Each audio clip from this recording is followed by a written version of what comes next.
बारिश की बूंदें बैकलैंड की सड़कों पर गिर रही थीं और क्लाइन मोरेट्टी एक बार फिर इस शहर में वापस आ गया था। लेकिन इस बार वो जर्मन स्पैरो नहीं था, ना ही कोई साधारण जासूस। इस बार उसकी पहचान कुछ और ही थी। जब उसने शहर की सड़कों पर नजर डाली तो एक अजीब सी संतुष्टि उसके चेहरे पर आई। वहां एक पोस्टमैन साइकिल चलाते हुए जा रहा था और क्लाइन को याद आया कि ये वही साइकिल थी जिसमें उसने पहले निवेश किया था। बहुत अच्छा प्रमोशन हुआ है, उसने मन में सोचा। 3 से 5 पाउंड्स की कीमत वाली ये साइकिलें अब उन लोगों के बीच लोकप्रिय हो गई थीं जो हफ्ते में 1 पाउंड 10 सॉली या उससे ज्यादा कमाते थे। लेकिन क्लाइन का दिमाग अब किसी और चीज पर था। उसने अपने लिए एक नई, जटिल पहचान बनाई थी, ड्वेन डांटेस। ये सिर्फ एक नाम नहीं था, बल्कि 3 लेयर्स की एक मास्टरपीस थी। पहली लेयर में ड्वेन एक अमीर बिजनेसमैन था जो डेसीबे से आया था और बैकलैंड में नए बिजनेस अपॉर्चुनिटीज ढूंढ रहा था। अगर कोई ऑफिशियल इन्वेस्टिगेटर इसकी जांच करता तो उन्हें दूसरी लेयर मिलती कि ड्वेन असल में साउदर्न कॉन्टिनेंट के ईस्ट और वेस्ट बालम में 10 साल से ज्यादा एडवेंचर करके आया था, जहां उसने खतरनाक जगहों पर काम करके अपनी वेल्थ बनाई थी। और अगर कोई बहुत ही डेडिकेटेड ऑफिसर इससे भी आगे जाकर इन्वेस्टिगेट करता तो तीसरी लेयर का सच मिलता कि ड्वेन डांटेस असल में एक कॉन मैन था जो एंटी डिविनेशन मेथड्स का इस्तेमाल करके खुद को अमीर दिखा रहा था।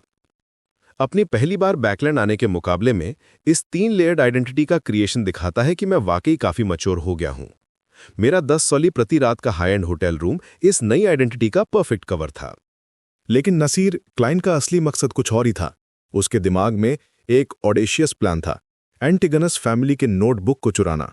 ये नोटबुक सेंट सैमुअल कैथेड्रल के हेवीली गार्डेड चाइनीज गेट में रखा था। ये टास्क इतना इम्पॉसिबल था कि यहां तक कि एक किंग ऑफ एंजल्स भी सक्सेस की गारंटी नहीं दे सकता था। क्लाइन जानता था कि उसे कीपर्स ऑफ चाइनीज गेट को टारगेट करना होगा और शायद टैरोट क्लब के थ्रू किसी चर्च इनसाइडर को रिक्रूट करना पड़े। लेकिन यहीं पर क्लाइन के अंदर एक मॉरल कॉन्फ्लिक्ट शुरू हुआ। वो खुद एक फॉर्मर नाइटहॉक था और church of the Evernight goddess के प्रति उसकी लॉयल्टी अभी भी थी। अगर कोई सच्चा नाइटहॉक या कीपर चर्च को धोखा देकर मिस्टर फूल की सेवा करे तो मेरा पहला ख्याल ये होगा कि इस डिस्पिकेबल ट्रेटर को डिवाइन पनिशमेंट से खत्म कर दूं। ये एक अजीब आयरनी थी जो उसके कैरेक्टर को और भी कॉम्प्लेक्स बना रही थी। बारिश अभी भी जारी थी और क्लाइन ने सोचा कि साइकिल राइडर्स के लिए अगला स्टेप रेनकोट होना चाहिए, क्योंकि अम्ब्रेला होल्ड करके साइकिल चलाना मुश्किल था। लेकिन अभी उसके पास और इम्पॉर्टेंट काम था।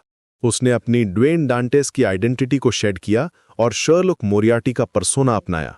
2 सोली का कैरेज फेयर देकर वो इसैंगार्ड स्टैंटन के घर की तरफ निकला। जब उसने डोरबेल बजाई तो असिस्टेंट ने आकर पूछा कि क्या मिस्टर इसैंगार्ड स्टैंटन घर पर है। क्लाइंट ने कहा, उस अच्छे डिटेक्टिव को बताइए कि उसका एक दोस्त अपनी वेकेशन से वापस आ गया है। असिस्टेंट की आवाज में सरप्राइज था जब उसने पूछा, मिस्टर शर्लॉक मोरियार्टी। क्लाइंट मुस्कुराया।